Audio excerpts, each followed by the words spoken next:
Hello friends, welcome back to my YouTube channel. कैसे हो आप सब और कैसी चल रही है आपकी तैयारी। तो आज का हमारा जो टॉपिक है उसमें हम टीचिंग के मॉडल्स करने वाले हैं कि मॉडल्स ऑफ टीचिंग कौन कौन से हैं। हमारी 10 मिनट सीरीज़ का नेक्स्ट टॉपिक रहने वाला है। इससे पहले हम देख लेते हैं कि जो हमारी टीचिंग है उसका नेचर कैसा होता है, कैसी होती है, उसकी प्रकृति कैसी है, उसकी विशेषताएँ क्या, कैरेक्टरिस्टिक क्या क्या होनी चाहिए टीचिंग में। तो teaching is a social process, एक सामाजिक प्रक्रिया है, क्योंकि इसमें हम इंटरेक्शन वगैरह करते हैं। तो एक सोशल प्रोसेस है, बोथ है फॉर्मल एंड इनफॉर्मल। इसमें हम रूल रेगुलेशन के अंडर भी सीखते हैं और वैसे बिना रूल रेगुलेशन भी हम अपने सोशल जो हमारी सोशल इंटरेक्शन होती है, हम समाज में भी एक दूसरे से रहते हैं तब भी हम सीखते हैं, अपनी संस्कृति से सीखते हैं। तो हम इनफॉर्मल भी इसमें सीखते हैं। स्किल्ड प्रोफेशन है, इसमें हर कोई टीचिंग नहीं कर सकता। कुछ हमारे अंदर यूनिक सी जो स्किल हमें होनी चाहिए एक टीचर बनने के लिए। तो एक स्किल्ड प्रोफेशन है ये भाई टीचिंग।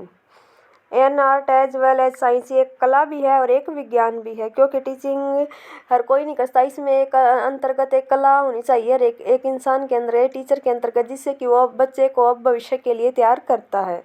नेक्स्ट है प्लान्ड एक्टिविटी है। इसमें प्लान होता है सब कुछ। पहले टीचर आएगा, उससे पहले वो अपना जो भी लेसन कराएगा उसके प्रति प्लान करेगा कि उसके ऑब्जेक्टिव क्या है, क्या कुछ उसको करवाना है, होमवर्क क्या देना है, फीडबैक क्या रहेगी, नेक्स्ट टॉपिक क्या रहेगा। तो पूरी प्लानिंग के साथ होती है। एक सोशल सर्विसेज, जो हमारा ये टीचिंग है ये सोशल सर्विस है, जिसमें कि हम अपना सामाजिक मतलब कि हमारे समाज का उद्धार करते हैं। हम आने वाले मतलब कि हमें अपने समाज में कैसे व्यवहार करना, उसके लिए एक बच्चे को तैयार किया जाता है कि वह अपने समाज के प्रति, अपनी संस्कृति को कैसे सम्मान दे और कैसे उसमें अपना जीवन व्यापन करे। तो इसमें बच्चे को जब पूरी उसकी जीवन लाइफ स्किल होती है वो सिखाई जाती है, कैसे बच्चा अपनी लाइफ उसकी डिपेंड करती है। नेक्स्ट हमारा इंटरेक्शन प्रोसेस। अगर हम इंटरेक्शन नहीं करेंगे तो टीचिंग नहीं हो पाएगी। इसमें बच्चे और स्टूडेंट के बीच इंटरेक्शन होता है। जब इंटरेक्शन करते हैं तो अपने आचार विचारों का आदान प्रदान करते हैं, जिससे कि टीचिंग होती है। तो ये थी हमारी कैरेक्टरिस्टिक और आज का हमारा टॉपिक रहने वाला मॉडल्स ऑफ टीचिंग। तो मॉडल ऑफ टीचिंग में 3 लेवल आते हैं। पहला होता है पेडागोजी, जो कि छोटे बच्चों के लिए होता है। फिर एंड्रोगोजी होता है, फिर ह्यूटागोजी होता है।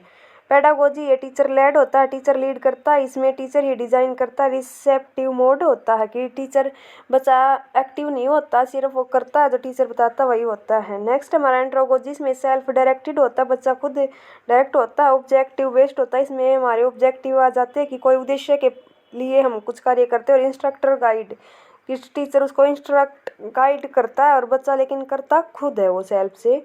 नेक्स्ट है ह्यूटागोजी, सेल्फ डिटरमाइंड होता है, बच्चा खुद ही सब कुछ तय करता है और खुद ही सब कुछ करता है। प्रॉब्लम सॉल्विंग, टीचर मतलब बच्चा स्टूडेंट है वो अपना प्रॉब्लम खुद सोल्व करता है। एंड सेल्फ एडजस्टिंग, और खुद के एडजस्ट के अनुसार उसको करता है। तो 3 लेवल है हमारा। सबसे छोटा है पेडागोजी, फिर एंड्रागोजी, लास्ट में हमारा ह्यूटागोजी, जिसमें कि सेल्फ डिटरमाइंड आ जाती है। इसको हम थोड़ा डिटेल में करेंगे क्योंकि ये इंपॉर्टेंट है और हमारे एग्जाम के पॉइंट ऑफ व्यू से इम्पोर्टेंट है। यहाँ से कई बार क्वेश्चन बना है। तो ये इनमें डिफरेंस है हमारे पेडागोजी, एंड्रागोजी एंड ह्यूटागोजी में। फर्स्ट है लर्नर्स के अकॉर्डिंग। Pedagogy refers to teaching dependent learning, कि जो पेडागोजी होती है उसमें लर्नर्स होते हैं वे डिपेंडेंट होते हैं अपने टीचर के ऊपर। Andragogy refers to teaching adult और सेल्फ डायरेक्टेड लर्नर्स, इसमें एडल्ट हो जाते हैं और वे सेल्फ डायरेक्ट अपने डायरेक्शन के अनुसार टीच लर्न करते हैं। ह्यूटागोजी मैनेजिंग सेल्फ डिटरमाइंड, की खुद ही डिटरमाइन करता है, बच्चा निश्चय करता है कि मैंने इससे पढ़ना है, मुझे ये करना है, खुद सेल्फ अपना सब कुछ वो एडजस्ट करता है, खुद ही निर्णय लेता है।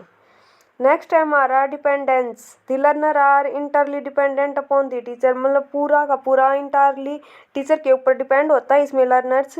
Adult learner are mostly autonomous, इसमें बच्चा खुद से स्वयं ज़्यादा सीखता है, लेकिन टीचर का इसमें इंस्ट्रक्शन जरूर रहता है कि टीचर उसको दिशा निर्देश बताता है, लेकिन बच्चा सीखता खुद से है। दी लर्नर आर हाईली ऑटोनोमस, इसमें बच्चा खुद ही सब कुछ करता है, टीचर से कोई भी वो डायरेक्शन नहीं लेता, अपने आप ही सब कुछ करता है।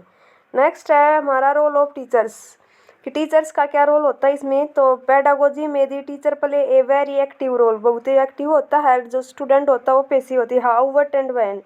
हाउ माने कैसे, व्हाट माने क्या, और व्हेन थिंग्स आर टॉट, वो बताता है कि क्या सीखना, कैसे सीखना, कहाँ सीखना, कब सीखना, सब कुछ टीचर ही डिसाइड करता है, जो कि पेडागोजी होती है इसमें, क्योंकि बच्चे बहुत ही कम उम्र के होते हैं।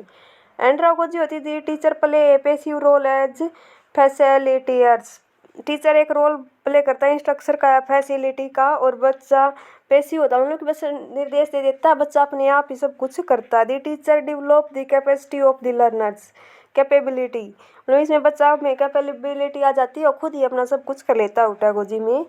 फोकस ऑफ लर्निंग के अकॉर्डिंग क्या होगा हमारा, तो लर्निंग इज सब्जेक्टिव ओरिएंटेड होता है, इसमें सब्जेक्टिव ओरिएंटेड होता है, primarily focusing on the prescribed the curriculum, जो हमारा करिकुलम होता है उसी के ऊपर मेन फोकस होता है, और सब्जेक्ट ओरिएंटेड होता है कि जो सब्जेक्ट है उसी के अकॉर्डिंग में पढ़ाया जाता है। लर्निंग इज टास्क और प्रॉब्लम ओरिएंटेड, इसमें हमें टास्क दिए जाते हैं एंड्रागोजी में, और प्रॉब्लम ओरिएंटेड हो जाता है कि प्रॉब्लम दी जाती है बच्चों की सोल्व करो ऐसे हमारे टीचर के गाइडेंस में। नेक्स्ट है learning can go beyond problem solving by enable proactivity among learners, इसमें जो लर्निंग होती है वो बियॉन्ड दी प्रॉब्लम सॉल्विंग होती है, बच्चा खुद ही प्रोएक्टिव हो जाता है और अपने आप ही सब कुछ प्रॉब्लम सॉल्व करता है। नेक्स्ट है हमारा रिसोर्सेज फॉर लर्निंग, कि रिसोर्सेज क्या होती है लर्निंग के लिए, तो teacher provide and device the learning resource, इसमें टीचर ही प्रोवाइड करता है जो भी रिक्वायरमेंट होती है। Adult learners use their own experience and learning resources, इसमें बच्चे खुद के जो एक्सपीरियंस उनसे भी सीखता है और जो रिसोर्सेज है उनसे भी सीखता है। और जो हमारा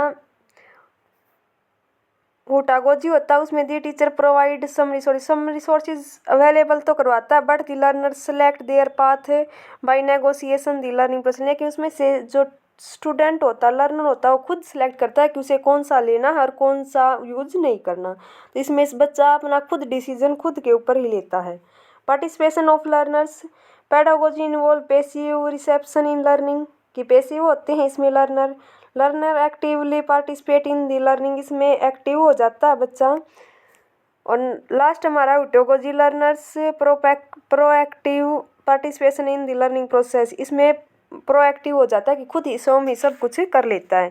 तो ये हमारे मॉडल्स थे 3 जो कि मोस्ट इम्पोर्टेंट है हमारे एग्जाम के पॉइंट ऑफ व्यू से, पेडागोजी, एंड्रागोजी एंड हुटागोजी। तो हमने इन तीनों को कवर कर लिया है। नेक्स्ट हमारा जो टॉपिक रहने वाला है वे टीचिंग ब्लूम टैक्सोनॉमी करेंगे हम, क्योंकि वो हमारा मोस्ट इम्पोर्टेंट टॉपिक है, ये यहाँ से भी हर बार क्वेश्चन बनता है। तो नेक्स्ट हमारी 10 मिनट सीरीज़ में ये रहेगा। तो आज की क्लास आपको कैसी लगी अपना फीडबैक ज़रूर दें, और जो और भी स्टूडेंट उनको भी शेयर करें ताकि उनका भी अच्छे से तैयारी हो पाए। और ये आपको सीरीज़ 10 मिनट की कैसी लगती है अपनी राय ज़रूर दें। अगर आप चैनल पर पहली बार आए तो हमारे चैनल को लाइक शेयर एंड सब्सक्राइब करें। Thank you so much.